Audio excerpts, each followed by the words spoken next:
Welkom kijkers bij een nieuwe aflevering van Aan tafel bij. De kleinere versies en af en toe zat er eens een groot aan. Maar het is vooral heel leuk om te doen. En het enthousiasme, dat is vooral het allerleukste. Welkom bij Aan tafel bij. En we zitten wederom bij Vive Key in Biervliet. En Severien, jij bent de baas van Vive Key, hè? Ja, samen met mijn man wel, ja. Vive Key is wel van mij alleen, maar het erf is wel van ons beiden samen, ja. Als ik dat niet zeg, dan schiet hij mij vanavond af, denk ik. Ja, maar je zit niet voor niks op deze locatie, maar daar gaan we het zo denk ik even over hebben. Ja. Vertel eens, wie is Severien? Wie is, in het kort, wie is Severien Bollards? Wie ben ik? Ik ben Severien, dat is al 5 keer gezegd ondertussen. Ik hou mij voornamelijk bezig als paardencoach. Rond burn-out, mensen met problematieken die vastlopen op de werkvloer, die willen terug gaan reïntegreren voornamelijk, maar ook aan de preventieve kant. En dat aan de hand van mijn paarden thuis en aan de hand van trainingen in bedrijven. Oké. Dus er is wel, jij bent coach, en reïntegratiecoach, burn-out coach. En die paarden spelen daar, want daar gaat het uiteindelijk om, die spelen natuurlijk een grote rol. En die hebben natuurlijk wat landelijke omgeving nodig. Die hebben iets wat ruimte nodig, denk ik. Iets wat ruimte, ja.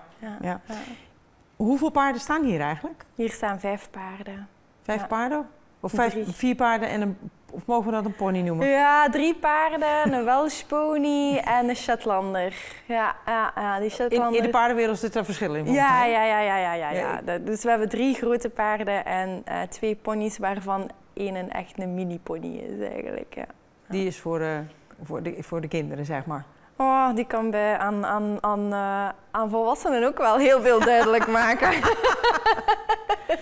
Ja, want jij betrekt die paarden in jouw coaching. Ja. Hoe kan een paard mij in coaching nou helpen? Of een mens in coaching helpen? Er zijn voor mij 2 belangrijke factoren aan paardencoaching. Als je gaat zoeken in de literatuur, dan gaan ze zeggen en ze spiegelen emoties, ze spiegelen je gedrag, ze spiegelen wie dat je bent. Maar voor mij belangrijk is, ze werken stressreducerend. Onderzoek heeft aangetoond dat paarden een heel grote impact hebben op je stress. En dus dat zij de stress ontzettend kunnen laten zakken. Dus waar dat je anders in een 1-op-1 setting met een psycholoog of een andere hulpverlener vaak, als je gaat praten over dingen die je spannend vindt, heel snel die spanning gaat kunnen voelen in jouw lichaam, gaat die spanning veel minder zijn tussen de paarden, gewoon omdat zij die spanning voor jou gaan wegnemen. En wat als ik nu paarden, dat ik daar bang van ben? Is dat erg? Dat is op zich niet erg. Ik heb mensen die bang zijn van paarden en die het toch willen doen. En dan houden we voldoende afstand. Zorg ik dat de persoon zich altijd veilig voelt. Maar dan nog merk ik dat gewoon in de natuur zijn en op veilige afstand zijn en er kunnen naar met bewondering en verwondering en nieuwsgierigheid naar kijken, dat eigenlijk ook wel heel relaxerend kan werken. Omdat ze vol verwondering staan te kijken. Ik ben niet bang van paarden, maar ik vraag het wel natuurlijk. Wat is nou een reden om hier niet te zijn? Allergieën kunnen wel lastig zijn. Nou, dan heb je een punt. Allergie, mensen die allergisch zijn aan paarden is echt wel... En daar een reactie op hebben natuurlijk. Dat is wel best tricky. Als je bereid bent natuurlijk om jezelf gaan vol te steken met medicijnen. Ik ga daar niet in tussenkomen. Maar dat vind ik toch wel vaak een van de moeilijkste aspecten om mee om te gaan als coach natuurlijk met paarden. Nee, maar dat heeft natuurlijk een effect op je lichaam, waardoor je inderdaad op dat moment misschien niet optimaal functioneert. En ook niet genoeg aandacht hebt voor datgene waar je voor komt natuurlijk. Ja. Stressreducerend. We zitten nu helemaal in een wereld die heel veel stress bevat natuurlijk. Als onderdeel van een gezin. Hè. Je hebt een huis gelukkig. Maar dat brengt ook allerlei stress met zich mee. Ja, ja. En vooral natuurlijk de stress van... ik moet voor mijn kinderen zorgen, ik wil mijn baan behouden...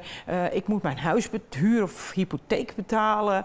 Dat zijn natuurlijk stresselementen, volgens mij... waar je lastig van onder komt, waar je eigenlijk dagdagelijks onder staat. Dat doet wat met de mens.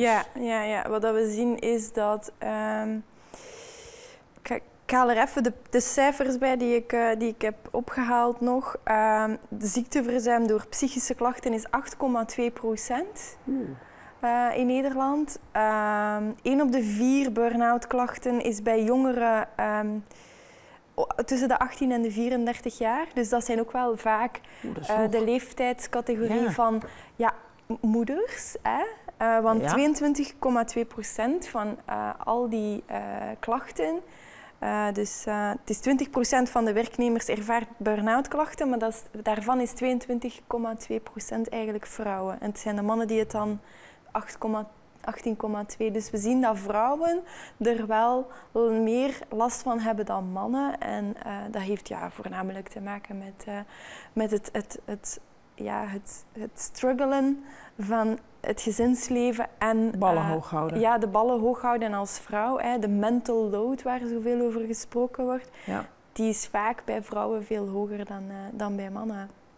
Wie regelt... En dan, als ik de vraag krijg, als vrouwen niet zeggen wat dat de man moet doen, dan is het toch moeilijk. En dan denk ik van, het is bewezen uit onderzoek dat het vrouwenbrein ook anders werkt. Dus waar dat... Een voorbeeld, een man zet zijn kind af zonder jas op school en die denkt, die lerares, de docent lost dit wel op. Klaar. Man gaat werken. Een vrouw heb ik nog tijd om terug naar huis te gaan, want dan ga ik nog vlug die jas halen en dan zet ik die terug af, maar dan ga ik wel in tijdsnood komen op mijn werk. Maar ik zal dan toch maar doorrijden naar die eerste vergadering. Die eerste vergadering, het enige wat in haar hoofd draait is die jas. Mijn kind heeft geen jas. Met die stress. Dus dat is de mental load. Ja. Dat is de mental load. Dat is alle momenten dat je aan het denken bent aan je kind en dat je eigenlijk met iets anders zou moeten bezig zijn, waardoor dat je eigenlijk met 2 dingen tegelijk bezig bent en constant zit te switchen tussen het ene en het andere. En dat is natuurlijk uiteindelijk ook hetgene wat natuurlijk stress veroorzaakt, maar natuurlijk ook, plat gezegd, klachten natuurlijk gaat veroorzaken. Want op een gegeven moment weet je niet meer, dan ben je met het een bezig terwijl je in het ander bent. Je bent niet meer gefocust op wat je aan het doen bent. Waardoor dat je fouten maakt op het werk, waardoor dat je daar weer extra stress krijgt, want die fouten die moet je dan ook nog rechtzetten. Het is als een sneeuwbal. Hij begint zo klein van boven aan de berg en tegen dat 's avonds thuis komt, is het gewoon één grote, gigantische onderkant van een sneeuwman geworden, bij wijze van. Nu help jij natuurlijk die mensen die dus echt...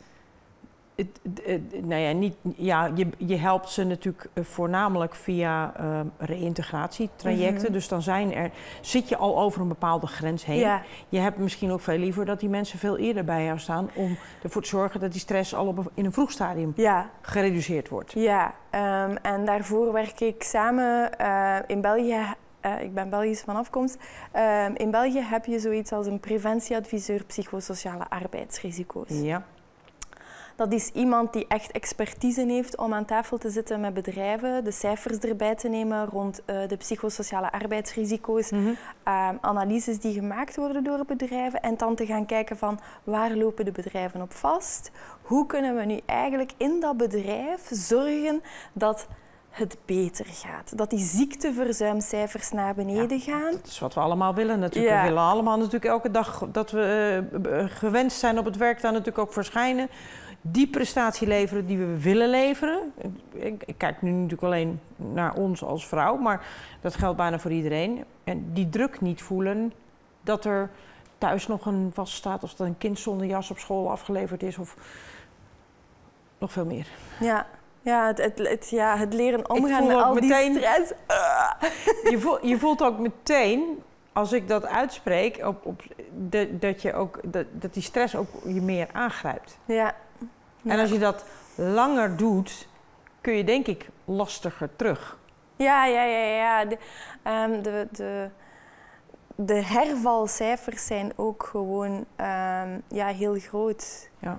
En als iemand is uitgevallen door burn-out, is de herval heel groot. En ik geef ook altijd mee aan bedrijven, het zijn niet uw zwakste werknemers die uitvallen. Het zijn degenen die al zo lang sterk gebleven zijn. Ja.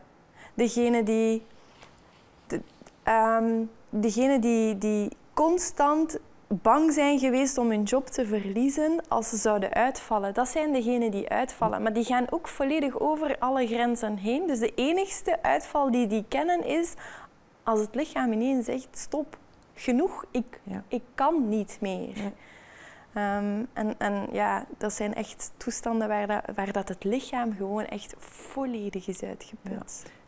Nu is dat zei je net natuurlijk, in de buurt van een paard is het stressreducerend vanwege, ik ga er natuurlijk ook vanuit buiten, maar ook natuurlijk vanwege het feit dat zo'n dier een andere, ja, hoe moet ik dat noemen, een energievorm heeft, zeg maar, waar wij als mensen op reageren. Moet ik het zo zeggen? Het feit is gewoon dat zij vanuit de kudde, ze leven in kudde, zij zijn heel erg gefocust op de overleving van de kudde. Dus zij moeten constant afstemmen van, is er voldoende veiligheid? En als er voldoende veiligheid is, dan zijn zij heel erg chill. Zij hebben ook de hoogste energie waves die er mogelijk zijn vanuit het hart en vanuit het brein. Very low frequency noemt dat. Waar dat andere mensen, wij mensen eigenlijk bijna niet bij kunnen. Maar in de nabijheid van paarden kunnen wij dat wel ervaren, omwille van het feit dat onze harten communiceren met elkaar. En dat heet co-regulatie. Je ziet dat ook van kind met ouder. Een ouder die rustig is, die op niveau komt van zijn kind, dat oppikt en dat gaat bepamperen, gaat troosten, dan zien we dat die stress ook ontzettend gaat reduceren. En dat is eigenlijk wat dat paarden voor ons als mens ook doen, maar dan volwassenen of kinderen, dat maakt dan eigenlijk niet meer uit. Eigenlijk is dat heel bijzonder, hè? Dat dat op die manier in de natuur geregeld is eigenlijk. Want ja, paarden zijn natuurlijk van oorsprong natuurlijk kuddedieren. Doen het op hun manier en doen het al miljoenen jaren op die manier, denk ik dan. Ja, duizenden jaren inderdaad. Die stress, hè? Nog even kort over die stress. Als ik op mijn werk moet presteren, thuis, alle verplichtingen die ik heb als persoon. Maar stel nou dat ik op een leeftijd... hoe wou ik het eigenlijk zeggen? We zitten natuurlijk in een maatschappij waarin natuurlijk, je ook op je werk veilig moet voelen. En wat niet altijd het geval is. Dat ik van een collega een opmerking krijg die mij nu niet goed valt. Laat ik het dan zo even zeggen. Daar kan ik last van hebben. Ja, en daar kan je last van hebben heel lang. Ja.